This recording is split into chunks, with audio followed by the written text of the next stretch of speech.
Hello दोस्तों, तो आज हम लेकर आए हैं आपके लिए एक नया चाइनीज ड्रामा जहां हम देखेंगे हीरो हीरोइन से बहुत ही ज्यादा ऑब्सेस्ड है। वो हीरोइन से इतना ज्यादा प्यार करता है कि वो उसके लिए पपेट बन के रहने के लिए तैयार है। तो कहानी काफी इंटरेस्टिंग होने वाली है। चैनल को सब्सक्राइब कर लें, वीडियो को लाइक करें। चलते हैं स्टोरी की तरफ। स्टोरी की शुरुआत होती है और चेन हमें बताती है शादी को 7 साल हो चुके थे, लेकिन फिर भी उसके हस्बैंड ने चीट कर दिया। खैर तभी यहाँ इनकी असिस्टेंट आती है और कहती है कि वो लड़का यहाँ अपने सीट से रिलेटेड बात करने के लिए आया है। जिसके बाद हम शियो सुवेन को देखते हैं। चेन शुयांग कहती है कि जब तुम्हें ये कॉलेज और सीट मिला था तो तुम आए क्यों नहीं। तो ये बताता है क्योंकि मिस्टर चेन ने मेरी सीट किसी और को दे दी थी और आप दोनों शादीशुदा हैं, इसीलिए मैंने कोई कंप्लेन नहीं की। चेन कहती है डोंट वरी, हमारा डिवोर्स हो चुका है और जो जगह तुमसे छीनी गई थी वो मैं तुम्हें वापस दिलवा रही हूँ। जिसके बाद हम ऑफिस में मिस्टर पे को उनकी गर्लफ्रेंड के साथ देखते हैं। शेन को सुनाई देता है कि मिस्टर पे फिर से अपनी गर्लफ्रेंड के साथ यहाँ आ रहे हैं। मिस्टर पे कोई और नहीं बल्कि चेन शुयांग का एक्स हस्बैंड है। चेन को समझ नहीं आता कि वो क्या करे। वो स्टूडेंट से सवाल करती है क्या तुम्हें पैसों की जरूरत है। वो कहता है हाँ मुझे पैसों की बहुत जरूरत है। तो वो कहती है मैं तुम्हें पार्ट टाइम जॉब ऑफर कर सकती हूँ जिसमें तुम्हें $50,000 मंथली मिलेगा और बदले में तुम्हें मुझे डेट करना होगा, यानी कि मेरा बॉयफ्रेंड बनना होगा। और ये स्टूडेंट राजी हो जाता है। चेन कहती है अच्छी बात है लिटिल बॉयफ्रेंड, चलो तो हम लोग प्रैक्टिस करते हैं। और ये इसे किस करती है। तभी ऑफिस में इसका एक्स हस्बैंड आ जाता है। कहता है तुम्हारी हिम्मत कैसे हुई मेरे ऑफिस में ये सब करने की, तुम तो लिमिट क्रॉस कर रही हो। चेन कहती है तुम अपने आप को देखो, मेरे पेरेंट्स की छोड़ी हुई प्रॉपर्टी की कमाई से तुम अपने गर्लफ्रेंड को शॉपिंग कराते हो, उसका पेट भरते हो। तो बताओ लिमिट कौन क्रॉस कर रहा है, मैं या तुम। शिन कहती है आपको कोई गलत फहमी हुई है, लेकिन चेन उसे थप्पड़ मारती है और कहती है तो मिस्टर एक्स हस्बैंड ये रहा डिवोर्स पेपर। जो बिजनेस हम लोग साथ में मिलकर करते थे अब वो अलग हो रहा है और ये गैलेक्सी हेल्थ केयर कंपनी मेरी रहेगी। ये पकड़ो अपनी अंगूठी और अपना शक्ल मत दिखाना। गर्लफ्रेंड कहती है बेबी वो जो कंपनी उसने छीन लिया उस कंपनी में AI का फ्यूचर था, फ्यूचर में हम बहुत सक्सेस हो जाते, लेकिन अब हम क्या करेंगे। ये गुस्से में चला जाता है। चेन कहती है ये रहा तुम्हारा पैसा। शियो कहता है नहीं मैं ये पैसे नहीं ले सकता। चेन हैरान हो जाती है, कहती है क्यों, क्या तुम मुझे लाइक करने लगे हो या फिर तुम मेरे साथ सोना चाहते हो। तुम बोलते क्यों नहीं, तुम बहुत शांत रहते हो, मैं जा रही हूँ यहाँ से। लेकिन शियाओ फिर उसे पकड़कर किस करने लग जाता है। शियाओ कहता है मुझे कोई एक्सपीरियंस नहीं है, मैं बहुत ज्यादा रफ किस कर रहा हूँ, मुझे माफ करना। लेकिन ये दोबारा किस करती है और कहती है लाओ मैं सिखाती हूँ। जिसके बाद ये अपने एक्स हस्बैंड को मिडिल फिंगर दिखाते हुए जाती है। वो ये सब जानबूझकर करती है। उसे पता होता है कि उसके हस्बैंड की गाड़ी पीछे ही खड़ी है। कमरे में आने के बाद चेन और शियाओ भयंकर रोमांस करते हैं और ये कहती है प्रोटेक्शन तो है ना। जिसके बाद इनका रोमांस कंटिन्यू होता है। दूसरी तरफ एक्स हस्बैंड कॉल लगाता है लेकिन कोई कॉल रिसीव नहीं करती और ये अपने एक्स बेबी को बालकनी में रोमांस करते हुए देखता है। ये देखकर तो इसका खून गर्म हो जाता है। गर्लफ्रेंड कहती है हम तो यहाँ खड़े होकर टाइम वेस्ट कर रहे हैं। ये कहता है अपना मुंह बंद रखो। जिसके बाद चेन बालकनी में खड़ी होकर अपने एक्स हस्बैंड को जाता हुआ देखती है और कहती है चलो फाइनली वो तो चला गया। अपने असिस्टेंट को कॉल करके कहती है कि वो इतनी आसानी से कंपनी नहीं छोड़ेगा, कुछ भी हो जाए गैलेक्सी मेडिकल कंपनी नहीं छोड़ना है क्योंकि वो मेरे पेरेंट्स की इनहेरिटेंस है। तभी शियाओ उठ जाता है और कहता है वहाँ क्या कर रही हो।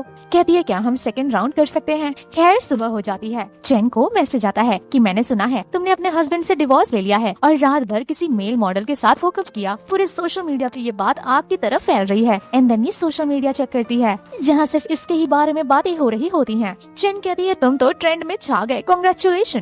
कहता है देखो टाइटल रॉन्ग है, मैं कोई मेल मॉडल नहीं हूँ, मैं तुम्हारा बॉयफ्रेंड हूँ। एंड टाइटल में मिसेस पे लिखा हुआ है, तुम्हारा डिवोर्स हो चुका है तो तुम मिसेस पे नहीं हो। मन ही मन में कहता है कि ये वही लड़की है जिससे मैंने 7 साल से वन साइडेड प्यार किया है। चेन इससे कहती है तुम बहुत ही मीठी बातें करते हो। दूसरी तरफ मिस्टर पे को पता चलता है कि उनकी बीवी ने उन्हें छोड़ दिया है। ये कल रात का हॉट टॉपिक बन चुका है। इसी वजह से बहुत सारे कंपनीज उनके साथ काम नहीं करना चाहते, उन्हें बोर्ड मेंबर से रिमूव करने का फैसला लिया गया है। एंड अब वो CEO भी नहीं है। जिसके बाद ये अपनी एक्स बीवी से कहता है मेरे साथ अभी तुरंत कंपनी चलो। एंड ये लड़का रात भर तुम्हारे घर पर ही था। चेन कहती है तुम हो कौन, तुम्हें क्या प्रॉब्लम है। ये कहता है देखो अभी लड़ाई करने का वक्त नहीं है, तुम्हें पता है तुम्हारी वजह से क्या हुआ है। स्टारडक्स कंपनी की स्टॉक प्राइस कितना इफेक्ट हुआ है ये सारे न्यूज की वजह से। चेन कहती है हाँ तो क्या प्रॉब्लम है। मिस्टर पे कहते हैं वो कंपनी मेरी ही नहीं तुम्हारी भी है। चेन बताती है तुम गलत सोच रहे हो, तुम्हें डिवोर्स देने के बाद से मेरा उस कंपनी से कोई लेना देना नहीं है। मिस्टर पे कहते हैं डार्लिंग गुस्सा करना बंद करो, चलो हम इन्वेस्टर से चल के बात करते हैं, तुम्हारे कहने पे मैं अपने गर्लफ्रेंड को भी छोड़ दूंगा। ये सब देखकर शियाओ को बहुत ही गुस्सा आ रहा होता है। चेन कहती है तुम चाहती क्या हो। तो ये कहता है मैं तुम्हें प्रिंसेस ट्रीटमेंट देना चाहता हूँ, दुनिया को दिखाना चाहता हूँ कि तुम मिसेस पे हो। कहती है माफ करना लेकिन मुझे कोई इंटरेस्ट नहीं है मिसेस पे बनने में। और वैसे भी मेरा अब न्यू बॉयफ्रेंड है। एक्स कहता है क्या तुम सीरियस हो? ये तुमसे 8 साल छोटा है, क्या सच में तुम इसके साथ रिलेशनशिप करोगी? चेन कहती है शायद तुम्हें पता नहीं, आजकल की लड़कियों को छोटे लड़के बहुत पसंद आते हैं, उनकी स्टेमिना बहुत ही अच्छे होते हैं। यहाँ वो उसके गले पर हिक्की देखता है। चेन कहती है रात भर में 3 राउंड कर चुका है ये, तुम इतना कभी नहीं कर सकते, तुम तो यूजलेस हो, छोटे लड़के ऑलवेज बेटर होते हैं। पेशी इसके ऊपर हाथ उठाने वाला होता है लेकिन शियाओ रोक लेता है, जिसके बाद एक्स कहता है कि ये लड़का कॉलेज तक अफोर्ड नहीं कर सकता। जरा सोचो ये तुम्हारे साथ क्यों है? सिर्फ और सिर्फ स्कॉलरशिप की वजह से, तुम्हारे पैसों की वजह से। चेन कहती है ये मेरे पैसों पर रिलाइड है, जो कि अच्छी बात है, लेकिन तुम तो मेरे मरे हुए माँ बाप के पैसों पर रिलाइड थे, तुमने तो मरे हुए लोगों को भी नहीं छोड़ा।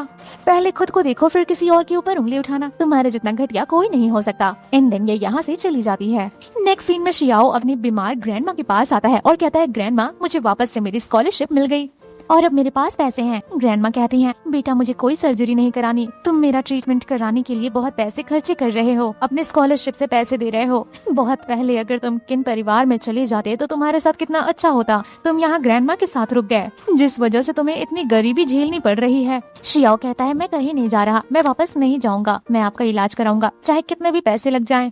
तभी ग्रैंडमा बेहोश हो जाती हैं और शियाओ डर जाता है, जिसके बाद हम शियाओ को हॉस्पिटल में देखते हैं। डॉक्टर ने इसे कहा है कि पेशेंट की कंडीशन बहुत ही ज्यादा खराब हो चुकी है, जल्द से जल्द सर्जरी की जरूरत है, सर्जरी में बहुत ही पैसे खर्चे होने वाले हैं। ये सोचता है इतने पैसे ये कहाँ से लाएगा। तभी चेन का कॉल आ जाता है, कहती है मैं तुम्हें पैसे भेज रही हूँ, आज रात को कॉकटेल पार्टी है, आ जाना, अपने लिए कोई अच्छे कपड़े ले लेना।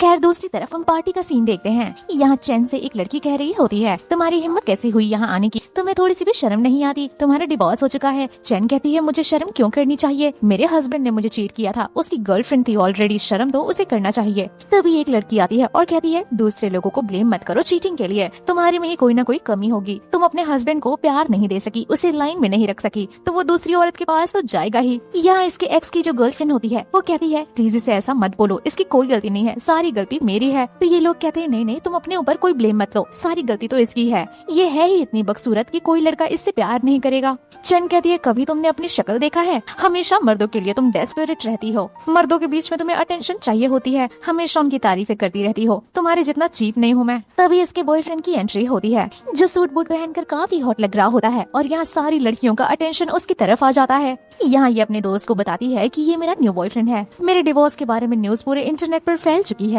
मैंने फैक्शन कंपनी छोड़ दिया है और ऐसे क्रिटिकल मोमेंट में भी तुम मेरे साथ काम करना चाहते हो, तुम्हारा बहुत ही शुक्रिया इस चीज के लिए। ये कहता है तुम बहुत ही टैलेंटेड लड़की हो, कंपनी के लिए तुम जैसे लोगों की ही जरूरत है, मैं मेडरा के बिहाफ पर तुम्हें इनवाइट करता हूँ कोलैबोरेट करने के लिए। कहती है थैंक यू सो मच। यहाँ लड़कियाँ आपस में बात करती हैं कि चेन का नया बॉयफ्रेंड उम्र में काफी छोटा दिख रहा है, बेचारा लिटिल पॉपी।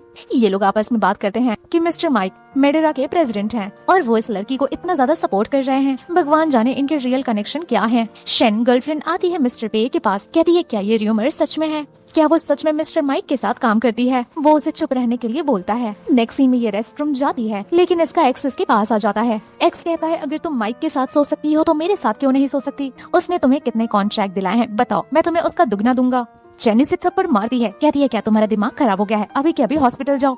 मिस्टर पे कहते हैं चलो हम लोग दोबारा शादी कर लेते हैं। कहती है क्या तुम पागल हो गए हो। मिस्टर पे कहते हैं ये मत बोलना कि तुम्हें उस बच्चे से प्यार हो गया है। चेन कहती है तुम सीधे सीधे बात क्यों नहीं करते, तुमने ही तो मुझे चीट किया था, अब ये ड्रामा क्यों कर रहे हो। कहता है मैं जानता हूँ तुम मुझसे बहुत नफरत करती हो, मुझसे गलती हो गई, मैं तुमसे बहुत ज्यादा प्यार करता हूँ, देखो अगर तुम मुझसे पैचअप करती हो तो मैं तुमसे वादा करता हूँ कि मैं वो शेन को हमेशा के लिए छोड़ दूंगा। शेन कहती है क्या तुम पागल हो गए हो, तुम्हारी कोई सेल्फ रिस्पेक्ट नहीं है, मुझे तुम्हारे जैसे आदमी बिल्कुल भी नहीं पसंद जिनकी कोई सेल्फ रिस्पेक्ट नहीं है, और अब मैं वो 7 साल पहले वाली लड़की नहीं हूँ, बहुत पहले ही मैं तुम्हारा असली चेहरा समझ गई थी। पे बोलता है कि तुम इसलिए मुझसे नफरत करती हो क्योंकि मैंने तुम्हारे पेरेंट्स की कंपनी पर अपना हक जताना शुरू कर दिया था, तुम्हें हाउसवाइफ की तरह ट्रीट किया, इन्हीं सब चीज का ये सब देन है। कभी तुमने एक भी बार मेरे बारे में सोचा कि तुम्हारे घर वाले ने, तुम्हारे पेरेंट्स ने कभी भी मेरी तरफ नहीं देखा, कभी भी मुझसे ढंग से बात नहीं किया, एंड तुम्हारे हस्बैंड होने के तौर पर मैंने तुम्हें कभी टच तक नहीं किया। तुमने शुरू से कहा था कि तुम्हें मेरे बैकग्राउंड से कोई प्रॉब्लम नहीं है, लेकिन जब भी मैं तुम्हें टच करता था तो तुम अपने आप को क्लीन करती थी। यही सब रीजन है कि मैंने तुम्हें चीट किया, क्योंकि वो लड़की शेनरियन वो कम से कम मुझे फील तो कराती है कि मैं एक मर्द हूँ। तुम्हारे सामने मैं अपने आप को कुत्ता समझता था। मैंने तुम्हें कभी टच नहीं किया है ना, चलो आज मैं तुम्हारे साथ बहुत ही गलत करने वाला हूँ। एंड देन ये इसके साथ जबरदस्ती करने लग जाता है। तभी मिस्टर शियाओ की एंट्री होती है। वो आते ही इसके सर पे बॉटल फोड़ देते हैं और उसकी खूब पिटाई करते हैं, ये कहते हुए कि हिम्मत कैसे हुई चेन को हाथ लगाने की। वो मारता जाता है, रुकने का नाम ही नहीं लेता। तभी चेन कहती है जाने दो। एक्स कहता है मुझे पता था तुम्हें मेरी चिंता होगी, लेकिन चेन कहती है मैं नहीं चाहती कि तुम इसे मार कर जेल जाओ, क्योंकि ये मेरे लिए ट्रैश है। ये लोग यहाँ से जाने लगते हैं, लेकिन पीछे से एक्स कहता है कि मैं तुम्हें बता दूं कि वो सिर्फ तुम्हारे पैसों के लिए है। अगर तुम्हारे पास पैसे नहीं होते तो तुम्हें कोई लड़का नहीं पूछता। शेन कहती है उसकी बकवास को इग्नोर करो। मिस्टर पे दोबारा से बोलते हैं ओए लड़के, मैं तुझे भी बता रहा हूँ, ये लड़की सिर्फ तेरा इस्तेमाल कर रही है, तो उसके लिए सिर्फ एक खिलौना है। शियाओ कहता है जब तक मैं इसके साथ हूँ और जब तक इसके पास हूँ, इसके लिए मैं कुत्ता से लेकर कुछ भी बनने के लिए तैयार हूँ, लेकिन बस इसे प्रोटेक्ट करूंगा। खैर नेक्स्ट सीन में ये इसे कहती है मैंने बोला था ना मैं रेस्ट रूम से आ रही हूँ, तो तुम मेरे पीछे क्यों आए? ये बताता है क्योंकि मैंने देखा था कि पे तुम्हारे पीछे जा रहा है, मुझे चिंता हुई इसीलिए मैं आ गया। कहती है तुमने सुना ना कि वो क्या कह रहा था कि मैं तुम्हें खिलौने की तरह ट्रीट करती हूँ। शियाओ बोलता है मैं उसकी बातों पर भरोसा नहीं करता, मैं जानता हूँ कि तुम बहुत ही काइंड हो और बहुत ही स्वीट हो। चैन बोलती है तुम मुझसे कुछ ही टाइम मिले हो, तुम मुझे इतने अच्छे से कैसे जान सकते हो? तो शियाओ उसका हाथ पकड़कर अपने दिल पर रखता है और कहता है कि मेरा दिल कहता है कि तुम बहुत ही काइंड और स्वीट हो। ये बोलता है क्या आज रात मैं आपके घर चल सकता हूँ? जिसके बाद हम देखते हैं ये लोग रोमांस करते हैं। जिसके बाद ये कहती है ठीक है अब मैं शावर के लिए जा रही। शियाओ कहता है नहीं, अभी एक और राउंड बाकी है। जिसके बाद सुबह हो जाती है और शियाओ अपने आप से वादा करता है कि मैं तुम्हें हर हाल में प्रोटेक्ट करूंगा। नेक्स्ट सीन में हम देखते हैं कि शियाओ अपने डैड से मिलने के लिए आता है। डैड कहते हैं तो यही है वो लड़की जिसके लिए 7 साल से तुम ऑब्सेस्ड थे, इसी को ढूंढ रहे थे। क्या होगा अगर इस लड़की को ये पता चलेगा कि तुम इतने सालों से इसे लेकर इतना ऑब्सेस्ड थे? कैसा फील करेगी ये? शियाओ फोटो छीन लेता है। ये कहते हैं तुम मेरे बेटे हो, मैं तुम्हें सही रास्ता दिखा रहा हूँ, तुम्हें समझ क्यों नहीं आ रहा? तुम्हें अभी दिन दुनिया की समझ नहीं है। इस लड़की का अभी अभी डिवोर्स हुआ है, ये सिर्फ तुम्हारा इस्तेमाल कर रही है अपने लोनलीपन को खत्म करने के लिए, अपने हस्बैंड के लिए राइवल बनाकर तुम्हारा इस्तेमाल कर रही है। जैसे ही तुम्हारा काम खत्म हो जाएगा या उसका मन भर जाएगा, तुम्हें फेंक देगी कूड़े की तरह। सोचो अगर ग्रैंडमा को ये पता चलेगा तो तुम क्या करोगे? और तो और उस लड़की को प्रोवाइड करने के लिए तुम क्या कर सकते हो? तुम्हारे पास पैसे भी नहीं है, अकेले अपने दम पर तुम कुछ नहीं कर सकते। कहता है प्लीज यहाँ से चले जाइए। डैड कहते हैं देखो मैं फिर से तुम्हें एक मौका दे रहा हूँ कि तुम वापस आ जाओ और अपने फैमिली बिजनेस का ख्याल रखो। तुम हमारे खानदान के वारिस हो, तुम्हारा हक बनता है कि तुम्हें ये पैसे मिले, ये प्यार और धन दौलत मिले। देखना आज नहीं तो कल तुम मेरे पास आओगे और भीख मांगोगे इन पैसों और प्रॉपर्टी के लिए। ऐसा कहकर वो यहाँ से चले जाते हैं। जिसके बाद हम देखते हैं कि इसके पास एक एल्बम होती है जिसमें सिर्फ चेन की तस्वीरें होती हैं। कहानी 7 साल पहले शिफ्ट होती है और चेन यहाँ शियाओ से मिलने के लिए आई हुई होती है। वो उसे देखते ही उसकी खूबसूरती में खो जाता है। चेन के साथ में असिस्टेंट आई हुई होती है, कहती है देखो तुम्हें ड्रॉप आउट करने की कोई जरूरत नहीं है, स्टार ग्रुप ने व्यवस्था किया है जिसको हम द फ्यूचर स्टार स्कॉलरशिप के नाम से बोलते हैं। तुम जैसे स्टूडेंट को सपोर्ट करने के लिए ये स्कॉलरशिप बनाया गया है।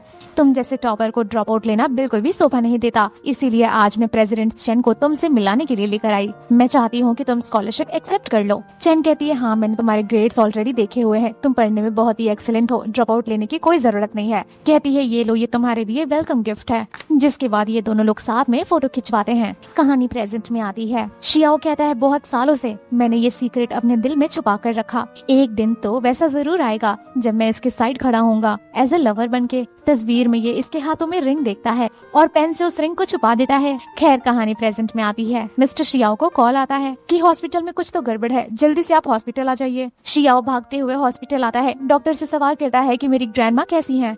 डॉक्टर कहते हैं ग्रैंडमा की कंडीशन बहुत ही ज्यादा खराब हो गई है। तो ये कहता है तो सर्जरी स्टार्ट करिए ना। डॉक्टर कहते हैं माफ करिएगा लेकिन अब हम सर्जरी नहीं कर सकते। ये कहता है मैं पैसे देने के लिए तैयार हूँ। डॉक्टर कहते हैं नहीं, बात पैसों की नहीं है, जितने भी क्वालिफाइड डॉक्टर थे वो हमारे हॉस्पिटल छोड़ चुके हैं और वो किसी महंगे सैलरी पर जा चुके हैं। मुझे ऐसा लगता है आपने किसी बहुत बड़े इंसान से पंगा लिया है एंड वही ये सारी चीजें कंट्रोल कर रहा है। मिस्टर शियाओ याद करते हैं कि ये सब कुछ उसके डैड का करा धरा है ताकि मैं उनके पास जाऊं, उनसे भीख मांगू। शियाओ कहता है डॉक्टर क्या और कोई रास्ता नहीं है? डॉक्टर कहते हैं ये कार्ड पकड़िए, मैंने सुना है गैलेक्सी मेडिकल ऐसे सिचुएशन में आपकी ग्रैंडमा का इलाज कर सकते हैं, लेकिन उनके क्राइटेरिया में फिट आना होगा। शायद आपको एक कोशिश करना चाहिए।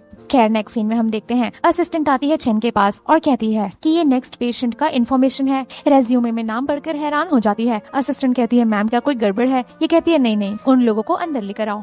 जिसके बाद शियाओ अंदर आता है। शेन कहती है शियाओ तुमने मुझे पहले क्यों नहीं बताया इस कंडीशन के बारे में?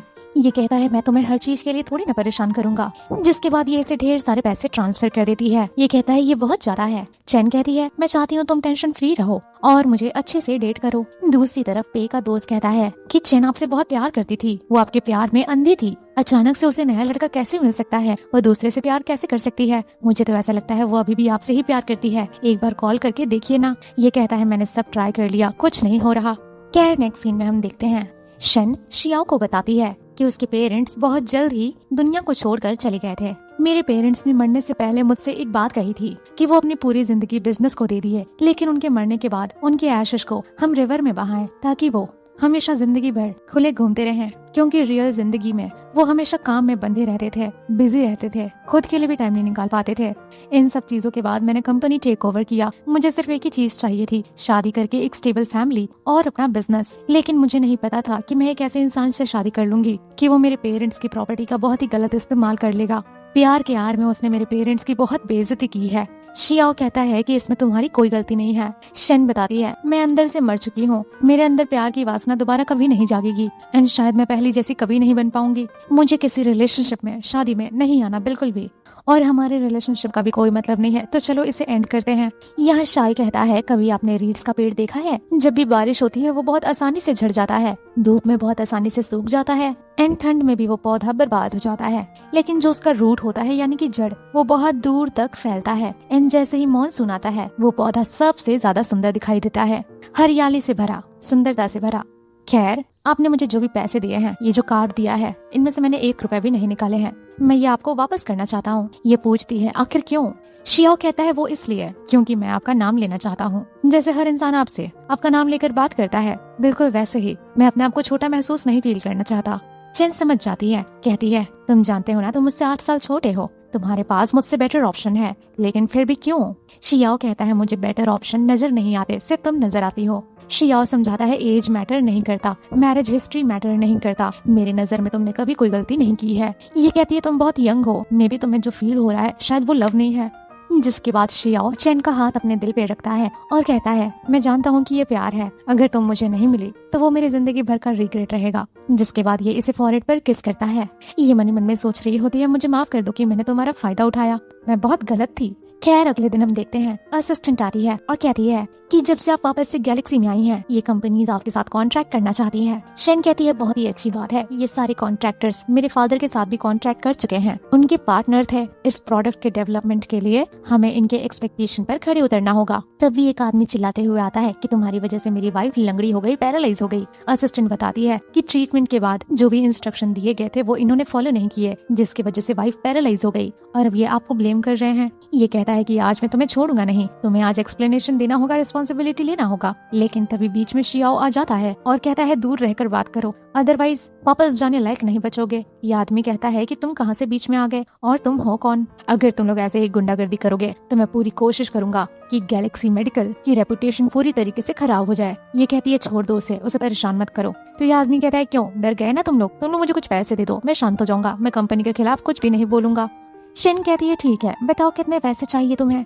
और ये आदमी 5 मिलियन मांगता है। ये सुनकर ये हैरान हो जाती है। तभी यहाँ पर इसका दोस्त आता है और कहता है शायद इसे लॉ नहीं पता, क्या ये आदमी जेल जाना चाहता है? कहती है कि तुम कंट्री वापस कब आए? ये आदमी यहाँ आते कहता है कि मैं लॉयर हूँ, कुछ भी सोच समझ कर बोलना, नहीं तो जेल जाना पड़ सकता है। तुम जो यहाँ पर पैसे मांग रहे हो वो क्राइम में आता है। ये मन ही मन में कहता है लेकिन मिस्टर पे ने मुझे ये नहीं बताया था कि मैं जेल जा सकता हूँ और ये कोई क्राइम है। चैन कहती है अच्छा तो तुम ये सब पे के कहने पर कर रहे हो। ये आदमी कहता है भूल जाओ कि मैं यहाँ आया था, मुझे कोई पैसे नहीं चाहिए, और ये भाग जाता है। कहती है थैंक यू लॉयर मेरा साइड लेने के लिए। तो दोस्त कहता है अगर मैं नहीं आता तो भी तुम हैंडल कर लेती, मुझे पता है। दोस्त कहता है वही लड़का कौन है, क्या ये तुम्हारा नया बॉयफ्रेंड है? दोस्त कहता है मेरी किस्मत ही फूटी हुई है, मुझे पता चला कि तुम्हारा डिवोर्स हो गया तो मुझे लगा तुम सिंगल होगी। मैं आने से पहले बहुत ही खुश था, मुझे क्या पता कि तुम्हें बॉयफ्रेंड मिल गया है। बॉयफ्रेंड दोस्त का कॉलर पकड़ लेता है और कहता है कि वो तुम्हारे साथ क्यों रहेगी? तो ये लड़का कहता है वो तुम्हारे साथ क्यों रहेगी, तुम उसके किसी काम के नहीं हो, सिर्फ खड़े होकर मुंह देखते हो। उसका एक्स हस्बैंड पे उसके पीछे पड़ चुका है, आज तो सिर्फ छोटा सा इंसिडेंट था, आगे भी कैसे बचाओगे? तो देखो इस बात को समझो, मैं तुम्हारे जैसा नहीं हूँ, मैं उसे वो दे सकता हूँ जो तुम नहीं दे सकते। दूसरी तरफ पे बोलता है 5 मिलियन मिलने से रह गया। दोस्त कहता है डोंट वरी, भले ही वो सक्सेस नहीं हुआ लेकिन मेरे पास बहुत सारी तस्वीरें हैं। उसके काम के खिलाफ र्यूमर फैलाओ, र्यूमर देखकर इन्वेस्टर लोग उसके साथ इन्वेस्ट नहीं करेंगे, जिसके बाद वो कंपनी सरवाइव नहीं कर पाएगी। पे कहता है तुम सही कह रहे हो, जब वो अपना कंपनी खो देगी तो मैं देखना चाहता हूँ कि वो लिटिल बॉयफ्रेंड तब भी उसे सपोर्ट करेगा, छोड़कर भाग जाएगा साला। खैर दूसरी तरफ हम देखते हैं शियाओ कहता है क्या कंपनी संभालना सच में तुम्हारे लिए इतना ज्यादा टफ है? कहती है हाँ थोड़ा बहुत तो मुश्किल है, और आजकल तो ये हो रहा है कि कुछ इन्वेस्टर इंतजार इंतजार करके मेरी कंपनी का रिस्पॉन्स देख रहे हैं और मेरी कंपनी इस स्टेज पर बिल्कुल भी नहीं है कि हम लोग थोड़ा सा भी इंतजार कर सकें। शियाओ कहता है कि मुझे कुछ काम है, मैं बाद में मिलता हूँ। नेक्स्ट सीन में हम देखते हैं ये अपने डैड से बात कर रहा होता है। डैड कहते हैं उस कंपनी में कोई इन्वेस्ट नहीं करना चाहता और तुम मुझे वहाँ इन्वेस्ट करने के लिए कह रहे हो। बेटा कहता है ये AI मेडिसिन इंडस्ट्री है, आगे चलकर बूम करने वाला है। डैड कहते हैं ऐसे बहुत सारे लोग आते हैं जो बड़े बड़े वादा करते हैं कि उनकी कंपनी आगे चलकर बहुत सारा हेल्प करेगी एंड बहुत वर्कफुल निकलेगी, लेकिन लोग फेल हो जाते हैं। हम ऐसे वादों के चक्कर में नहीं आना चाहते एंड मुझे तो बिल्कुल भी नहीं लगता कि इस कंपनी का कोई फ्यूचर है।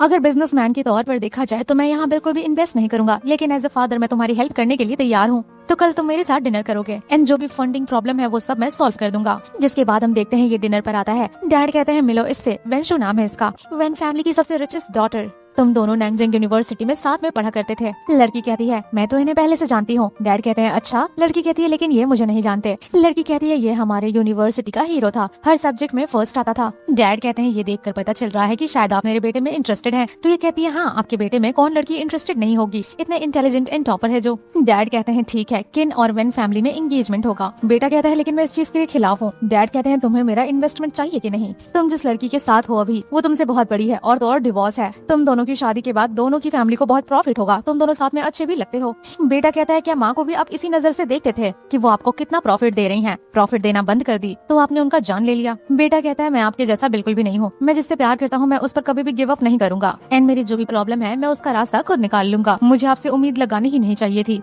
जिसके बाद नेक्स्ट सीन में हम देखते हैं कि शियाओ कुछ लोगों के पास आता है और कहता है कि इस चिप से मेरा कोई लेना देना नहीं है और इस चिप के लिए वो पैसे भी लेता है। यहाँ दूसरा बंदा कहता है कि तुम इस चिप के लिए 50 मिलियन दिए हो, क्या तुम पागल हो गए हो? इसमें आधी इन्फॉर्मेशन है। दूसरा लड़का कहता है तुम अभी कुछ नहीं जानते, ये अभी फिनिश भी नहीं हुआ है एंड प्रोफेसर वांग है कि वो ऑलरेडी PhD कंप्लीट कर लिए हैं। ऐसा कैसे हो सकता है? ये बहुत ही काम का इन्फॉर्मेशन है। तभी शियाओ को कॉल आता है कि अकाउंट में एक्स्ट्रा 50 मिलियन कहाँ से आए। ये बताता है कि मैंने चिप को बेच दिया। तो वो कहता है तुमने ये क्या किया? वो तो हमारा रिसर्च था ना, तुमने उसके लिए बहुत ही मेहनत किया था। शियाओ कहता है मैंने जो भी किया है वो वर्थ इट है। शियाओ कहता है ये सब छोड़ो, हमें अपने प्लान पर जल्द से जल्द काम करना होगा। खैर दूसरी तरफ हम देखते हैं चैन अपनी दोस्त से कहती है कि फिलहाल में ही एक इन्वेस्टर आया है जो इन्वेस्ट करना चाहता है। तो दोस्त कहता है ये कैसा कोइंसिडेंस है और आजकल तुम्हारा वो लिटिल बॉयफ्रेंड कहाँ गायब है? कहीं वो मुझसे डर तो नहीं गया? शैन कहती है देखो मैं जानती हूँ कि तुम मजाक कर रहे हो, तुमने जो भी कहा सब मजाक में कहा था, उस बात को बीते बहुत साल हो चुकी है, अभी भी बच्चों जैसा बिहेव मत करो। दोस्त कहता है देखो वो लिटिल बॉयफ्रेंड तुम्हें सच में बहुत पसंद करता है, मैं उसकी नजरें देखकर बता सकता हूँ, लेकिन अगर वो जिंदगी भर ऐसे बच्चों जैसा बिहेव करता रहा तो मैं उसको हटा दूंगा रास्ते से और मैं ही तुम्हारा बॉयफ्रेंड बनूंगा। ये कहती है हाँ हाँ मैं उसे कॉल करके बुलाती हूँ। लेकिन तभी यहाँ पर शियाओ लड़की के साथ आता है और कहता है मैंने जो भी पहले कहा आई थिंक तुम समझ गई होगी। ये लड़की कहती है कि वो तुमसे उम्र में बहुत ही ज्यादा बड़ी है, उसके पास सिर्फ पैसे हैं, शायद तुम पैसों की वजह से उसके साथ हो, तो ये लो पैसे, मेरे साथ रहो। शन का दोस्त काफी गुस्से में आ जाता है, कहता है मैंने तो सिर्फ इसे थोड़ा सा गुस्सा किया था और ये तुरंत नई लड़की ढूंढ लिया, इसे सबक सिखाना होगा। शन कहती है सारी गलती मेरी है, ये मुझसे उम्र में छोटा है, ये सारी चीजें नॉर्मल है, कोई अपनी उम्र से बड़ी लड़की से कैसे प्यार कर सकता है। ये सब कहकर यहाँ से ये लोग चले जाते हैं। लेकिन तभी हम देखते हैं शियाओ कहता है कि मैं उसके साथ पैसों के लिए नहीं हूँ। खैर दूसरे सीन में हम देखते हैं शियाओ को कॉल आता है और पता चलता है कि 50 मिलियन गैलेक्सी ग्रुप में इन्वेस्ट कर दिया गया है, जैसा कि मिस्टर शियाओ ने कहा था। मैंने फिलहाल में सुना है कि तुम आजकल ब्लैक मार्केट के ऑर्डर्स ले रहे हो, क्या तुम पागल हो गए हो? तो ये कहता है हाँ मुझे ये सब करना पड़ रहा है क्योंकि मुझे किसी का ख्याल रखना है, प्रोटेक्ट करना है। सामने वाला कहता है क्या वो मिस चेन है? तो ये कहता है हाँ वो मिस चेन है। तो वो कहता है अगर तुम यही चाहते हो तो तुम्हें सक्सेस मिले, मैं तुम्हारे लिए खुश हूँ। शेन कहता है जल्दी से चाइना आओ, मैं तुम्हें उससे मिल लाऊंगा। तभी ये देखता है कि घर से इसका सामान निकाला जाता है और बताया जाता है कि आपको नैंजिंग यूनिवर्सिटी शिफ्ट होना होगा। ये हैरान हो जाता है और चेन को कॉल करने लगता है, लेकिन फिर पता चलता है कि नंबर तो ब्लॉक्ड है। दूसरे नंबर से कॉल करने पर वो कहती है कि मुझे तुमसे ब्रेकअप करना है, मैं परेशान हो चुकी हूँ, और शियाओ हैरान हो जाता है। खैर नेक्स्ट सीन में हम देखते हैं असिस्टेंट आकर चेन से कहती है आजकल आपका मूड कुछ ठीक नहीं लग रहा, लेकिन चेन कहती है नहीं कोई बात नहीं है। यहाँ ऑफिस के लोग भी कहते हैं कि आजकल मैडम को हो क्या गया है, जब उनका डिवोर्स हुआ था तब भी वो इतनी उदास नहीं थी जितनी उदास आजकल है। तभी दूसरी तरफ हम चैन के दोस्त को देखते हैं, उसे कॉल आता है कि मैंने आपको CCTV फुटेज भेज दिया है, रेस्टोरेंट में जो भी हुआ एक मिसअंडरस्टैंडिंग थी, उस लड़के ने उस लड़की का ऑफर रिजेक्ट कर दिया था। जिसके बाद नेक्स्ट सीन में हम देखते हैं दोस्त कहता है चलो आज मेरे साथ पियो। शन कहती है मुझे कोई प्रॉब्लम नहीं है, मैं बहुत खुश हूँ, मुझे नहीं पीना। तो दोस्त कहता है मैं सब जानता हूँ, मैं तुम्हें कुछ बताना चाहता हूँ, वो जो शियाओ का बच्चा है वो कोई नई लड़की नहीं ढूंढा है और ना ही उस लड़की को ऑफर एक्सेप्ट किया। शन कहती है मुझे उससे कोई लेना देना नहीं है। दोस्त कहता है अपने आप से झूठ बोलना बंद करो, तुम्हारे शक्ल पे साफ साफ पता चलता है कि तुम उसके लिए कितनी ज्यादा केयरिंग हो। तभी दोस्त की नजर पड़ती है कि शियाओ यहाँ उसे ढूंढते हुए आ जाता है। उसे देखते ही वो चेन के पास जाकर किस करने की एक्टिंग करता है और शियाओ आकर इसे मारता है। चेन कहती है तुम्हें हो क्या, तुम अचानक से मेरे पास इतना क्लोज क्यों आ गए। तो दोस्त बताता है कि तुम्हारा ये लिटिल बॉयफ्रेंड पागल हो चुका है, तुम्हें दिन भर से स्टॉक कर रहा है, घर से लेकर कंपनी, कंपनी से लेकर अभी बार में, और अगर यहाँ से भी कहीं जाती तो वहाँ पर भी स्टॉक करता, लेकिन सामने आने की हिम्मत नहीं होती। अगर मैं किस नहीं करता तो ये सामने नहीं आता। शियाओ कहता है यानी कि तुम नाटक कर रहे थे, तुमने किस नहीं किया। शियाओ उसे ब्रो बोलता है और माफी भी मांगता है। तो दोस्त कहता है अभी तो मुझे मार रहे थे, अब ब्रो बोल रहे हो, चलो मैंने तुम्हारा टेस्ट ले लिया है, अपनी बंदी का ख्याल रखो। ऐसा बोलकर वो चला जाता है।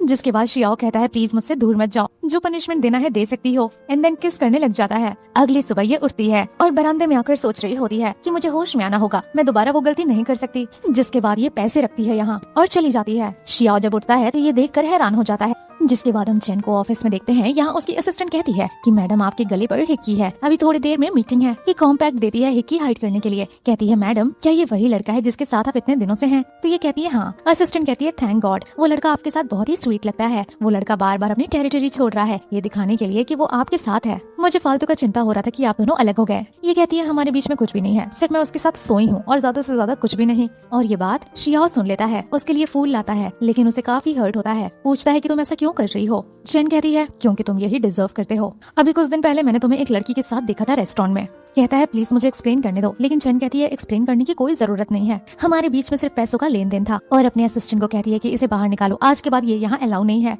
जिसके बाद ये रोड पर टहल रहा होता है, रोते हुए सोच रहा होता है वो सच में मुझसे प्यार नहीं करती। और दूसरी तरफ हम चेन को देखते हैं जिसका काम में मन ही नहीं लग रहा होता है। वो बार बार देख रही होती है काफी रात हो चुका है और बारिश हो रही है। और दूसरी तरफ शियाओ जो कि इसी बारिश में भीग रहा होता है और खोया होता है चेन के ख्यालों में। तभी वो छाता लेकर आती है, इसे देख कर ये गले लगा लेता है और कहता है कि मैं तुमसे दूर नहीं रह सकता और किसी और लड़की के बारे में तो सोच भी नहीं सकता। अगर तुम मुझे नहीं चाहती हो तो मेरे जीने का भी कोई मतलब नहीं है। ये भी रोने लगती है और सोचती है शायद मैं ही कंफ्यूज हो गई थी।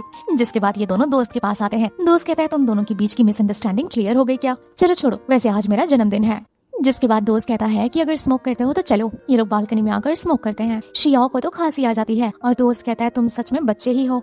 शियाओ कहता है भले ही मैं तुम्हें बच्चा लगता हूँ, लेकिन फिर भी मैं चेन को प्रोटेक्ट कर सकता हूँ। दोस्त कहता है वैसे वो इन्वेस्टमेंट वाली बात पूछनी थी, वो इन्वेस्टर तुम ही हो ना? मैं समझ गया था कि वो तुम ही हो, तुम उसे बता क्यों नहीं देते? तो ये कहता है कि मैं उसे नहीं बताना चाहता, मैं चाहता हूँ कि वो ये फील करे कि उसने हार्ड वर्क से वो इन्वेस्टमेंट कमाया है। मैं कोई ग्रेटिट्यूड नहीं दिखाना चाहता। दोस्त कहता है ऐसा लग रहा है तुम मुझसे बहुत ज्यादा प्यार करते हो, लेकिन क्या होगा अगर सच में एक दिन चेन तुमसे बोर हो जाती है? शियाओ कहता है वो दिन कभी नहीं आएगा। तो ये कहता है देखते हैं वो दिन आता है कि नहीं आता है। तभी मिस्टर पे आ जाते हैं, कहते हैं तुम दोनों दोस्त कब से बन गए? तो ये कहता है अच्छा तो आप भी यहाँ आ गए। मिस्टर पे कहते हैं मैं तो ये लिटिल बॉयफ्रेंड से मिलने आया हूँ। जिसके बाद हम देखते हैं ये दोस्त आता है चेन के पास, कहता है मुझे नहीं पता था तुम्हारी वजह से इतने पंगे होते हैं। ये कहती है शियाओ कहाँ है? तो दोस्त कहता है तुम्हारा एक्स आया हुआ है, उससे हिसाब बराबर करने। दूसरी तरफ हम पे को देखते हैं जो कहता है आखिर तुम में ऐसी क्या बात है कि चेन अभी तक तुमसे बोर नहीं हुई? आखिर तुम हो तो सिर्फ एक कॉलेज के स्टूडेंट ही, तुम उसके साथ पैसों की वजह से हो ना। ये लो पैसे, ये पैसे लो और उसकी जिंदगी से निकल जाओ। 5 मिलियन जितने अमाउंट है इसमें। ये कहता है कि मैं मना करता हूँ, मुझे ये सब नहीं चाहिए। मिस्टर पे कहते हैं देखो वो मुझसे प्यार करती है बहुत टाइम से, अभी उसका दिमाग बहक गया है। तो शियाओ कहता है चलो ट्राई कर लेते हैं कि वो किससे प्यार करती है, कि वो तुम्हें सपोर्ट करती है या मुझे सपोर्ट करती है। और शियाओ अपने सर पर बॉटल फोड़ लेता है। तभी चेन यहाँ आ जाती है, वो अपने एक्स को उल्टा सीधा बोलने लग जाती है कि तुमने तो लिमिट ही क्रॉस कर दिया। और वो शियाओ को लेकर हॉस्पिटल आ जाती है। हॉस्पिटल में शियाओ कहती है तुमने ये सब जानबूझकर किया, आखिर क्यों? बताओ तुम्हें इतना दर्द हो रहा है। शियाओ कहता है अच्छा तो तुम्हें सब पता है। चेन कहती है पता ही नहीं बल्कि मैंने अपने आंखों से देखा है कि तुमने अपने आप को हिट किया है। बताओ भला तुमने ऐसा क्यों किया? फिर शियाओ बताता है क्योंकि मैं चाहता था कि तुम मुझे प्रोटेक्ट करो उसके सामने। चेन कहती है मुझे वो रेस्टोरेंट वाली बात जाननी है। तो शियाओ कहता है मुझे माफ करना, गलती मेरी है कि मैंने तुम्हें पहले नहीं बताया, लेकिन सच में मेरा उस लड़की से कोई लेना देना नहीं है। ये कहती है हाँ मैं तुम पर भरोसा करती हूँ, और मन ही मन में कहती है ये तुम्हारा लास्ट चांस है। दूसरी तरफ मास्टर किन को पता चल जाता है कि उनका बेटे शियाओ को चोट लगी है, एंड वो सीसीटीवी फुटेज में देखते हैं उसे। डैड कहते हैं उसने अपने आप को हार्म किया, आखिर कैसा इंसान है वो? असिस्टेंट कहता है अभी उनका एज बहुत ही कम है इसीलिए वो ऐसा बिहेव कर रहे हैं। लेकिन मास्टर किन कहते हैं बहुत साल पहले मैंने यही सोचकर उसकी बातों को इग्नोर कर दिया था, लेकिन देखो नतीजा, आज वो उस डिवोर्स वुमन के साथ में है। जरूर उस औरत में कोई तो खास बात है, तभी मेरा बेटा उसके पीछे इतना पागल है। मुझे उस औरत से पर्सनली मिलना होगा। उस कंपनी में इनविटेशन भेजो, सिर्फ ये कहना कि किन कॉर्पोरेशन इंटरेस्टेड है उनसे मिलने के लिए। अगले दिन हम देखते हैं असिस्टेंट आती है और चेन को बताती है कि प्रेसिडेंट किन ग्रुप के आपको डिनर के लिए इनवाइट किया है। उन्होंने कहा है कि वो आपके साथ कोलैबोरेशन डिस्कस करना चाहते हैं। ये सोचती है आखिर वो हमारे साथ कोलैबोरेट क्यों करना चाहते हैं। असिस्टेंट कहती है किन ग्रुप ने आज तक पूरी जिंदगी में कभी भी मेडिकल इंडस्ट्री में अपनी कदम नहीं रखा। मुझे तो ऐसा लगता है कि उनके कुछ गलत मोटिव्स हैं। आपको अलर्ट रहना चाहिए। अगर आप कहें तो मैं उन्हें मना कर दूं। ये कहती है नहीं, वो बहुत ही पावरफुल है, मैं उन्हें इस तरीके से डिसरिस्पेक्ट नहीं कर सकती। जिसके बाद हम देखते हैं कि ये प्रेसिडेंट किन से मिलने के लिए आती है। मास्टर कहते हैं मैंने अक्सर तुम्हारी खूबसूरती की तारीफें सुनी है, आज अपने आंखों से देख लिया। प्रेसिडेंट किन कहते हैं वैसे तुम्हें यहाँ बुलाने का कोई और मोटिव है। ये जो लड़का है ये मेरा नेफ्यू है। बहुत टाइम पहले इसने तुम्हें एक पार्टी में देखा था और तब से ही इसे तुमसे फर्स्ट साइट वाला लव हो गया। इसके कहने पर मैंने तुम्हें यहाँ बुलाया। उसके अंकल होने के नाते तो मैं उसके लिए इतना कर ही सकता था। ये कहती है लेकिन मैं अभी सिंगल नहीं हूँ, मुझे माफ कर दीजिएगा। तो मास्टर कहते हैं मैंने तो सुना कि आपका डिवोर्स हुआ है। ये कहती है डिवोर्स मेरा पास्ट है, लेकिन अभी मेरा बॉयफ्रेंड है और हमारा रिलेशनशिप स्टेबल है, इसीलिए मुझे कोई ब्लाइंड डेट करने की जरूरत नहीं है।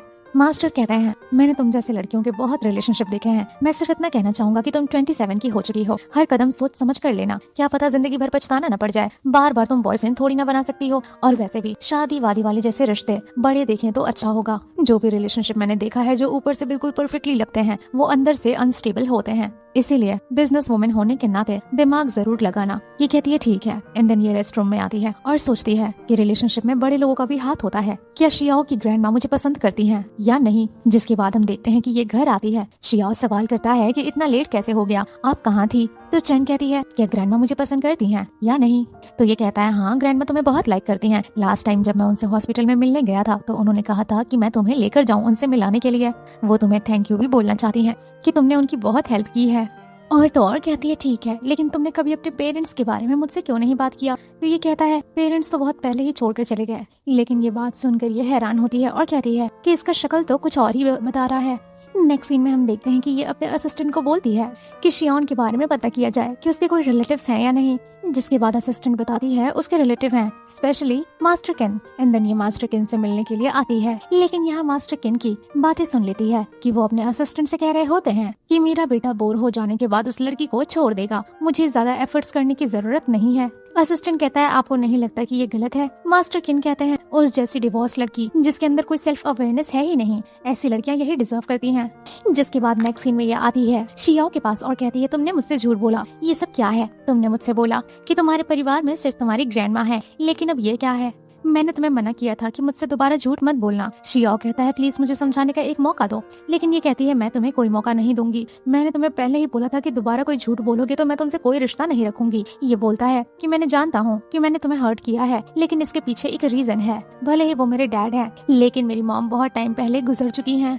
मेरा और मेरी मॉम का रिश्ता काफी ज्यादा अच्छा था, लेकिन फिर एक दिन मेरी मॉम ने मुझसे पूछा कि मुझे जन्मदिन पर क्या तोहफा चाहिए। मैंने उनसे मांग लिया कि मुझे डैड चाहिए, मुझे डैड के बिना बड़े नहीं होना है, उनके साथ अपना बचपन गुजारना है या उनसे एक बार मिलना है। और वो मेरी जिंदगी की सबसे बड़ी गलती थी। जिसके बाद दिखाया जाता है कि शियाओ की मॉम आती है मिस्टर शिन के पास और कहती है कि ये तुमसे मिलना चाहता था, प्लीज एक बार अपने बेटे से मिल लो। लेकिन मिस्टर किन तो बहुत ही अजीब बिहेव करते हैं। मिस्टर किन कहते हैं न जाने किसका नजायज बच्चा लेकर आ गई है। मॉम कहती है मेरी बातों का भरोसा करो, ये सच में तुम्हारा बेटा है। लेकिन डैड धक्का दे देते हैं। मिस्टर किन कहते हैं कल ही मेरी शादी हो रही है, इंटरफेयर मत करना, अपनी बातें याद रखना कि तुमने क्या वादा किया था। अब चलो निकल जाओ यहाँ से, नहीं तो तुम्हारे बेटे को भी ये बात पता चल जाएगी कि किस तरह से तुम पैसों के लिए मेरे बिस्तर तक आई थी। ये कहती है नहीं नहीं प्लीज ऐसी बात मत करो, मैं अपने बेटे को लेकर कभी नहीं आऊंगी, प्लीज मैं जा रही हूँ। कहानी प्रेजेंट में आती है। शियाओ कहता है कि उस मोमेंट के बाद मेरी मॉम की तबीयत बहुत ही ज्यादा खराब होने लग गई और ऐसे ही करते करते वो चल बसी। पता है समटाइम्स मैं अपने आप को इतना ज्यादा कोसता हूँ कि अगर मैं मम्मा से ये नहीं बोलता कि मुझे डैड से मिलना है तो ये सब नहीं होता और शायद आज वो जिंदा होती। चेन कहती है नहीं नहीं तुम्हारी कोई गलती नहीं है। शियाओ कहता है कि मैं उस इंसान को अपना पिता कभी नहीं मान सकता। एंड देन ये इसे गले लगाती है। दूसरी तरफ डैड को ये सब पता चल रहा होता है, वो कैमरे से सब देखते हैं, इतने जासूस लगाए रखे हैं। असिस्टेंट कहता है शायद हमारा प्लान फेल हो गया। डैड सोचते हैं उस कार एक्सीडेंट की वजह से आज मेरी ये कंडीशन है कि मैं चल नहीं सकता और बच्चे भी पैदा नहीं कर सकता, इनफर्टिल जो हो गया हूँ, और वही सिर्फ एक मेरा लौता खून है। मिस्टर किन कहते हैं जहाँ तक मुझे पता है कि चेन ने अपने एक्स हस्बैंड को इसलिए डिवोर्स दिया था क्योंकि दूसरी लड़की इन्वॉल्व हुई थी। असिस्टेंट कहता है हाँ, और मैंने सुना है कि शायद वो लड़की अब प्रेग्नेंट है। असिस्टेंट ये भी बताता है कि मिस्टर पे उस लड़की को अब्रॉड भेजने वाले हैं क्योंकि प्रेगनेंसी की वजह से कंपनी में वो बहुत सीन क्रिएट कर रही है। डैड कहते हैं उस लड़की को ढूंढ कर लेकर आओ। खैर दूसरी तरफ हम शेन को देखते हैं जो कि चेन के साथ बैठी हुई होती है। शेन कहती है मेरी बात मानो, सारा ब्लेम मुझ पर डालकर कुछ नहीं होने वाला। वो तुम्हें इसलिए चीट किया क्योंकि तुम बहुत ही बोरिंग थी, उससे प्यार नहीं करती थी और इंटीमेसी नहीं करती थी। चेन कहती है क्या तुम्हारा दिमाग खाली है? तुम लड़की होकर किसी लड़की को ऐसी बातें कैसे बोल सकती हो? एंड तुम दोनों ने मिलकर मुझे चीट किया है। तुम्हें भी पता था वो शादीशुदा है एंड तुम्हें पता था कि मैं उसकी बीवी हूँ, फिर भी तुमने ऐसा किया। शेन बोलती है हाँ मैं जानती हूँ कि हम दोनों ने तुम्हारे साथ गलत किया है, लेकिन जरा सोच के देखो कि तुम्हारा हस्बैंड भी दूध का धुला नहीं है। और ये यहाँ से उठकर चली जाती है। दूसरी तरफ हम देखते हैं शियाओ कहता है तुमने तो बोला था तुम घर लेट आओगी, इतनी जल्दी कैसे आ गई? किचन से बाहर आकर देखता है कि यहाँ तो मिस्टर पे आया हुआ है। शियान कहता है आज के बाद इस सोफे पर मत बैठना क्योंकि ये चेन का फेवरेट सोफा है। पे कहता है कि साल भर बीतने वाला है और अभी भी तुम्हें उससे इतना ज्यादा प्यार है, लेकिन क्या होगा अगर उसे ये पता चलेगा कि उसके हस्बैंड को चीट करवाने में तुम्हारा ही हाथ था। इस लड़की के लिए तुमने अपने सालों भर की रिवेंज प्लानिंग भी छोड़ दिया। जिसके बाद हमें एक सीन दिखाया जाता है। शियाओ अपने दोस्त से बात कर रहा होता है। दोस्त कहता है कि तुम यूएस कब आओगे? इतने साल से तुम रिवेंज प्लान कर रहे हो। किन फैमिली अभी बहुत ही लोवेस्ट टाइम में चल रहा है, अभी हम उसको उसकी औकात दिखा सकते हैं। तभी शियाओ देखता है चेन को उसके हस्बैंड पे के साथ और कहता है कि रिवेंज से बेटर मुझे कोई और ऑप्शन मिल गया है, इसीलिए मुझे अब कोई रिवेंज नहीं लेना। एंड देन कहानी शुरू होती है कि ये स्टूडेंट बनकर आता है शेन के ऑफिस में स्कॉलरशिप के लिए और बहुत नादान बच्चा बनने की कोशिश करता है। और तभी खबर आती है कि एक्स हस्बैंड अपने गर्लफ्रेंड के साथ यहाँ आ रहा है। शियाओ के मन में खुशी होती है कि फाइनली टाइम आ गया है हथौड़ा मारने का। और तभी चेन पहला सवाल करती है कि तुम्हें पैसों की जरूरत है ना? एंड देन इन लोगों की कहानी शुरू होती है और वो मन ही मन में सोचता है कि मैं इस दिन का बहुत सालों से इंतजार किया था। दिखाया जाता है शियाओ कहता है मैंने सारी कोशिश कर ली उससे प्यार में गिराने के लिए कि उससे भी मुझसे प्यार हो जाए। कहानी प्रेजेंट में आती है। मिस्टर पे बोलते हैं कि चलो मैं जानता हूँ कि तुम अभी बहुत ही खुश हो, लेकिन अगर उसे ये सच्चाई पता चली तो तुम क्या जवाब दोगे? तभी चेन आती है और कहती है मुझे सब पता चल गया है। कहानी शिफ्ट होती है एक हफ्ता आगे और असिस्टेंट आकर रोज डस्टबिन में डालती है। लोग आपस में बात करते हैं एक हफ्ते से ये 10वां रोज और सॉरी लेटर था, सब डस्टबिन में जा रहा है। आखिर बॉयफ्रेंड ने ऐसा क्या कर दिया कि मैडम चेन सारी चीजें फेंक दे रही हैं। वेल तभी असिस्टेंट अंदर आती है, मैडम को काम बताती है कि उन्हें कौन सी मीटिंग में जाना है एंड कौन कौन से इंटरव्यू में जाना है। असिस्टेंट ये भी बताती है कि माइक ने बुलाया है, डिनर पर इनवाइट किया है, लेकिन एक बहुत ही अजीब बात है, उन्होंने वही होटल बुक किया है यानी कि किन ग्रुप।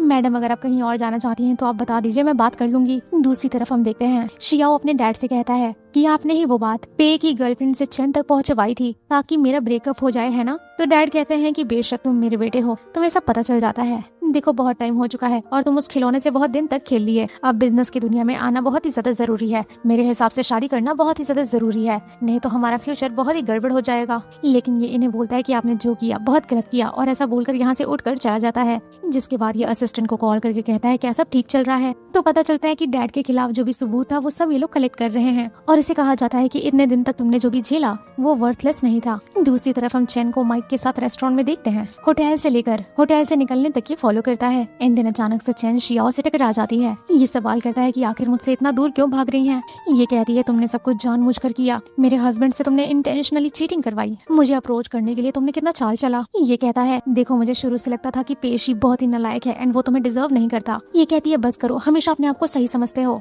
हमेशा अपने आप को सेल्फ सेंटर्ड करके कुछ भी सोचते हो। तुम्हारे सामने मैं इतना स्ट्रगल करती रही, रोती रही, ब्रेकअप से जूझती रही, डिप्रेशन में जाती रही, लेकिन तुम हमेशा अपने बारे में सोचते थे। ये कहता है मुझे भी बुरा लग रहा था, लेकिन मैं तुमसे बहुत प्यार करता था और मेरे पास और कोई रास्ता नहीं था। ये कहती है बस करो, पहले दिन से ही जब से हम लोग मिले हैं तब से तुम मेरे लिए खिलौना थे और मैं तुम्हारे लिए खिलौना थी। हम लोगों के बीच में कभी प्यार था ही नहीं, हमेशा मैं तुम्हारे मैनिपुलेशन में रही हूँ। मुझे तुम्हारे जैसा पार्टनर नहीं चाहिए। कहता है प्लीज मुझे छोड़कर मत जाओ, मैं नहीं जी पाऊंगा। लेकिन ये कहती है तुम्हारी शक्ल देखकर मुझे नफरत होती है, मैं तुम्हारे साथ नहीं रहना चाहती। मेरे एक्स हस्बैंड ने सही कहा था, वो और तुम दोनों लोग सेम कैटेगरी के हो, लेकिन तुम तो उससे भी ज्यादा खराब इंसान हो। ये कहती है मैं लास्ट टाइम कह रही हूँ कि हमारा जो भी था सब खत्म हो गया, अब मैं जा रही हूँ। नेक्स्ट सीन में ये उसके घर पर आता है और बेल बजाता है, लेकिन कोई दरवाजा नहीं खोलता। ये आवाजें लगाता है कि प्लीज मुझे छोड़कर मत जाओ, तुम मुझे मार लो, मुझ पर गुस्सा कर लो, लेकिन ये कौन सा तरीका है? इसको इस तरीके से चिल्लाते हुए माइक देख लेता है। वो पूछता है यहाँ क्यों चिल्ला रहे हो? तो ये बताता है मैं यहाँ चेन को ढूंढने आया हूँ। दोस्त बताता है कि मेरी दोस्त को एक चीज से बहुत ही ज्यादा नफरत है और वो है मैनिपुलेशन।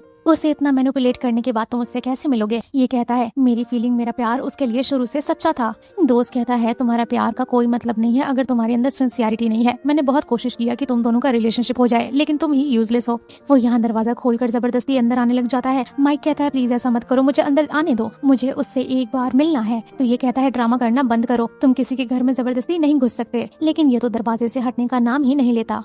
दूसरी तरफ हम देखते हैं चैन को, जो कि अपने असिस्टेंट के साथ कार में होती है। काम को लेकर डिस्कशन होता है एंड देन ये उसे ब्लॉक कर देती है एंड सोचती है कि अब मैं तुमसे कभी भी दोबारा नहीं मिलूंगी। जिसके बाद ये आती है अपने मीटिंग में और आज यहाँ अपने एआई रोबोट मेडिकल्स के बारे में डिस्कशन करती है। यहाँ सभी लोग इसकी काफी तारीफ करते हैं कि ये तो एक्सक्लूसिव एजेंट बन गई है मेडेरा ग्रुप की, हम लोग एडिशनली में इन्वेस्ट करेंगे। ये अपने दोस्त माइक को थैंक यू कहती है कि शुरुआत में जब मुझे कोई सपोर्ट नहीं कर रहा था तो तुमने ही सपोर्ट किया। तो ये कहता है तुम एक राइजिंग स्टार हो, तुम्हें सपोर्ट करना तो बनता है। तभी यहाँ पर पे आता है और कहता है कांग्रेचुलेशन कि तुम ये जीत गई और इतनी बड़ी कंपनी ओनर बन गई। ये कहती है बकवास करना बंद करो, जो कहने आए हो वो कहो। कहता है कि मैं तुम्हें कुछ बताना चाहता हूँ, मेरी गर्लफ्रेंड के पेट में जो बच्चा है वो मेरा नहीं है। ये कहती है मुझे क्या करना है जानकर, ये तुम्हारा मैटर है। तो ये कहता है हमारी शादी बहुत साल तक चली है, हम लोगों ने कभी भी बच्चा नहीं किया, मुझे बच्चा चाहिए था, मुझे बच्चे बहुत पसंद है और इसीलिए मैंने गलती से चीट कर दिया। जिसके बाद मैं हॉस्पिटल गया चेकअप कराने के लिए एंड पता चला कि ये तो मेरी प्रॉब्लम है, मैं कभी बाप बन ही नहीं सकता। तो ये कहती है तुम कहना क्या चाहते हो। तो ये बताता है मैं ये कहना चाहता हूँ कि शुरू से सारी गलती मेरी रही है,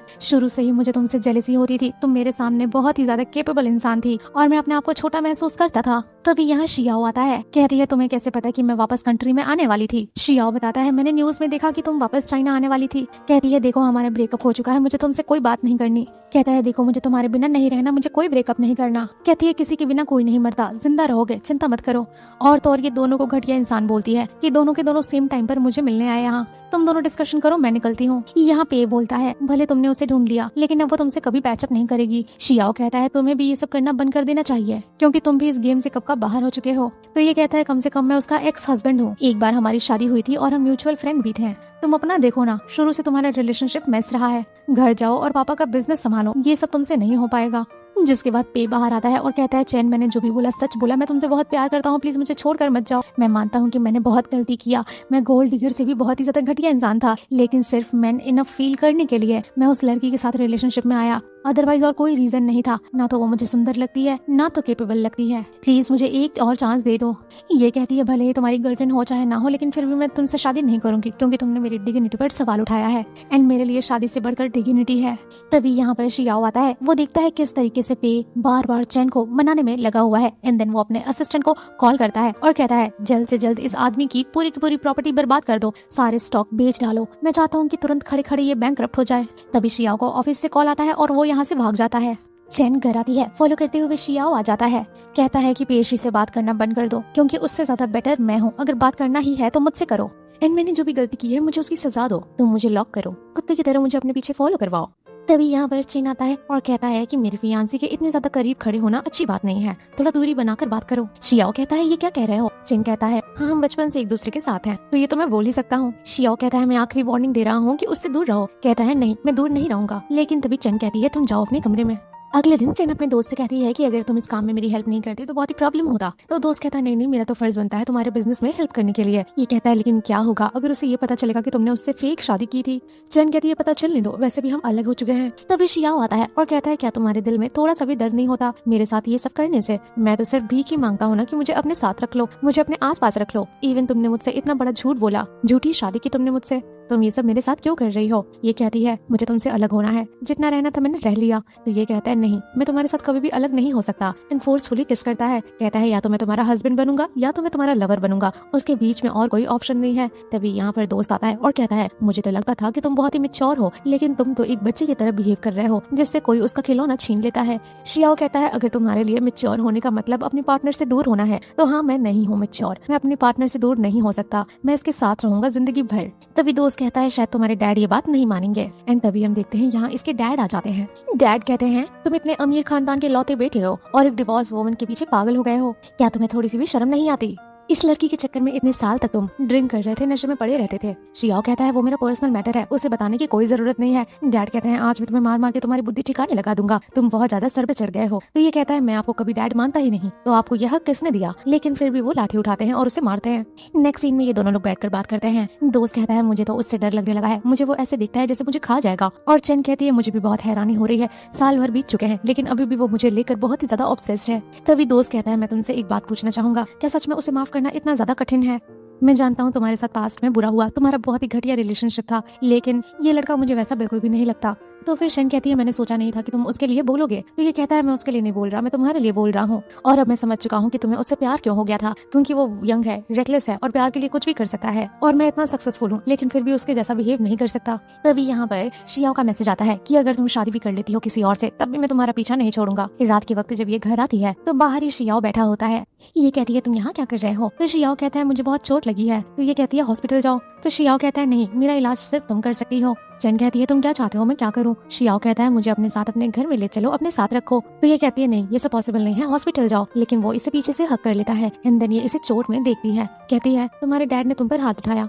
तो ये बताता है हाँ, वो हमेशा खिलाफ थे हम दोनों के रिलेशनशिप के लिए, लेकिन मैं उनकी कोई बात नहीं सुनने वाला और मैं कभी भी तुम्हारा पीछा नहीं छोड़ूंगा। तुम किसी से शादी भी कर लेती हो ना तब भी मैं तुम्हारा लवर बन के रहूंगा। ये सब सुनकर ये हंसती है। ये कहती है देखो तुम्हारी तबीयत कितनी ज्यादा खराब हो गई है, तुम अभी बहुत ज्यादा यंग हो, तुम्हारी पूरी की पूरी लाइफ पड़ी हुई है। मेरे जैसे डिवोर्स वुमन के लिए तुम अपने आप को सेक्रीफाइस क्यों कर रहे हो। तभी यहाँ पर चैन का दोस्त आता है और कहता है मान भी जाओ, कितने दिन तक गुस्सा रहोगी। जिसके बाद अगले दिन हम देखते हैं वो उसे ऑफिस में रखती है। दोस्त कहता है क्या सच में तुम उसे अपने आगे पीछे घुमाने वाली हो। तो ये कहती है ये रिज्यूमे देखो, वो बहुत ही कैपेबल और टैलेंटेड इंसान है, उसने बहुत सारे अवार्ड्स जीते हैं, पढ़ाई में वो बहुत ही अच्छा है। तो बताओ मेरे पास कौन सा रीजन है कि मैं उसे अपने कंपनी में ना रखूं। दोस्त कहता है मैंने तो सोचा नहीं था कि ये प्यार में पगलू इंसान इतना जीनियस होगा। तभी इसकी नजर पड़ती है कि कोई लड़की आकर उससे अपना काम करवाती है। ये देखकर उसे गुस्सा आता है।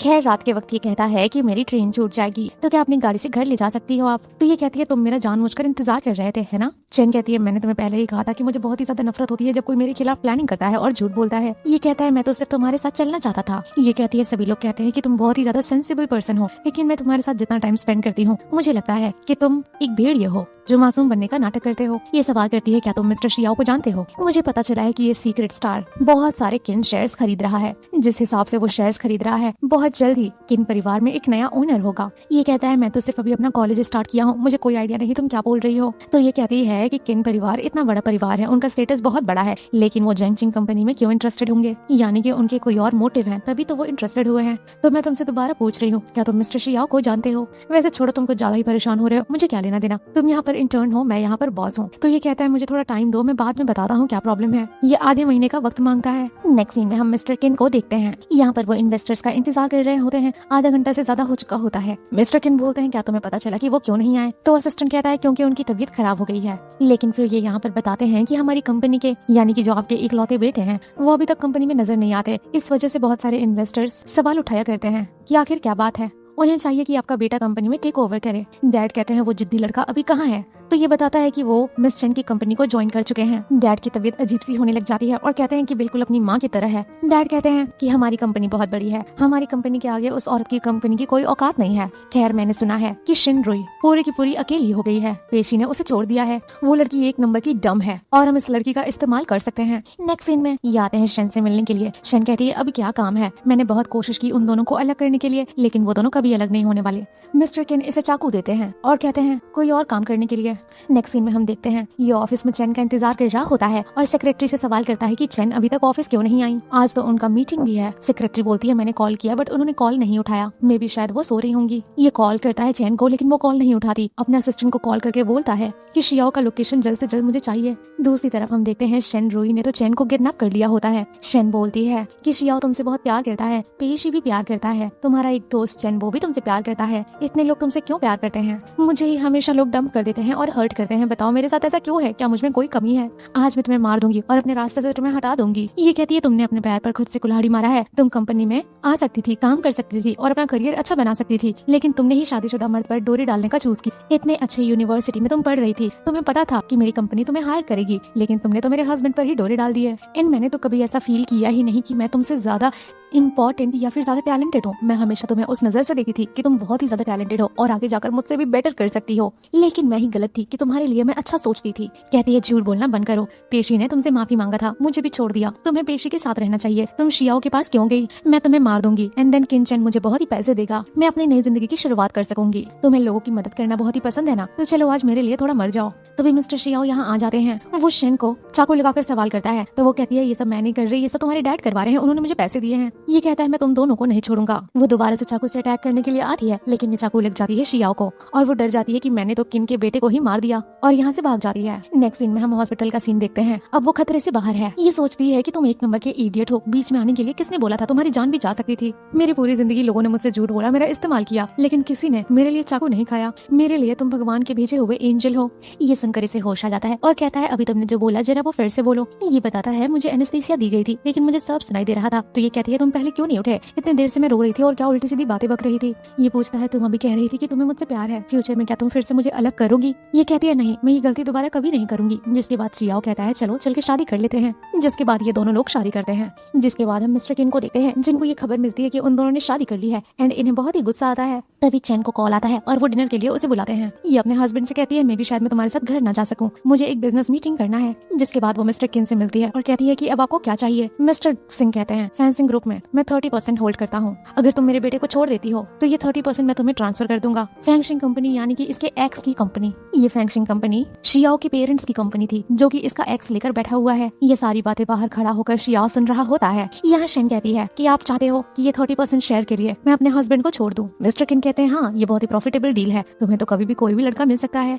ये कहती है तुम सोचते हो कि मैं तुम्हारी जैसी हूँ, प्रॉफिट के लिए तुमने अपनी बीवी को अपने बच्चों को छोड़ दिया था और एक अमीर लड़की से शादी कर ली थी। मिस्टर किन कहते हैं पुरानी कहानी सामने क्यों ला रही हो। तो ये कहती है वो इसलिए क्योंकि मैं तुम्हें ये बताना चाहती हूँ कि मैं तुम्हारे जैसी लालची इंसान नहीं हूँ और बिजनेस से बढ़कर इंसान होता है, मेरे लिए शियाओ बहुत ही इंपॉर्टेंट है। मिस्टर किन कहते हैं तुम्हें अपने पेरेंट्स की कंपनी वापस चाहिए ना, मैंने नहीं सोचा था कि एक बिजनेस वुमन इतनी ज्यादा बचकानी हरकत कर सकती है। ये कहती है देखिए मैं जानती हूँ कि मेरी किडनैपिंग आपने ही कराई थी। तो मिस्टर किन कहते हैं बिना कोई प्रूफ के आप मुझ पर एलिगेशन नहीं लगा सकती। ये कहती है इन्वेस्टिगेशन हो रहा है, प्रूफ भी जल्दी हो जाएगा, तो अब मैं चलती हूँ यहाँ से। और तभी शियाओ की एंट्री होती है अंदर। ये बोलती है तुम यहाँ क्या कर रहे हो। तो ये बताता है मैं आपको लेने आया हूँ। ये सब देखकर डैड का बीपी बहुत ही हाई हो जाता है। तभी नेक्स्ट सीन में हम देखते हैं पुलिस वाले आते हैं और कहते हैं कि आपने किसी को किडनैप कराकर उसकी जान लेने की कोशिश की है और अब आपको जेल होगी। डैड कहते हैं बिना एविडेंस के तुम मुझे अरेस्ट नहीं कर सकते। पुलिस वाले कहते हैं मिस्टर शियाओ ने सारे एविडेंस हमें प्रोवाइड किए हैं, उनके कहने पर ही हम आपको अरेस्ट कर रहे हैं। डैड कहते हैं उस बेटे ने मेरे खिलाफ एविडेंस जमा किए, मैं उसे मार डालूंगा। तभी असिस्टेंट को कॉल आता है, कहता है मिस्टर किन बहुत ही बुरा हुआ, मिस्टर शियाओ का जो मिस्टीरियस शेयर होल्डिंग था वो तो आपसे भी ज्यादा ऊंचाइयां छू रही है और किन ग्रुप का एक्चुअल लीडर मिस्टर शियाओ यानी कि आपके बेटे हैं। ये सुनकर डैड हैरान हो जाते हैं कि इसने तो बहुत ही बड़ा गेम खेला है। नेक्स्ट सीन में हम देखते हैं शेन को वो डायरी मिल जाती है जो शियाओ ने इतने सालों तक रखी होती है। उसमें ढेर सारी चेन की तस्वीरें होती हैं। ये सब देखकर वो रोने लग जाती है एंड देन चेन उसे रिंग निकाल कर कहता है कि ये रिंग मैंने बहुत ही पहले प्रिपेयर कर लिया था तुम्हें देने के लिए। ये रिंग पहनती है और इसे किस करती है। नेक्स्ट सीन में हम देखते हैं बहुत टाइम बीत चुका होता है और ये कहती है तुम्हें पता है मैं प्रेग्नेंट हूँ। ये देखकर ये बहुत ही खुश होता है और कहता है अब तो मुझे तुम्हारे लिए ढेर सारी शॉपिंग करनी होगी। एंड देन इसी के साथ कहानी की हैप्पी एंडिंग होती है। तो हम मिलते हैं आपसे अगली वीडियो में, तब तक के लिए take care, bye bye and thank you for watching.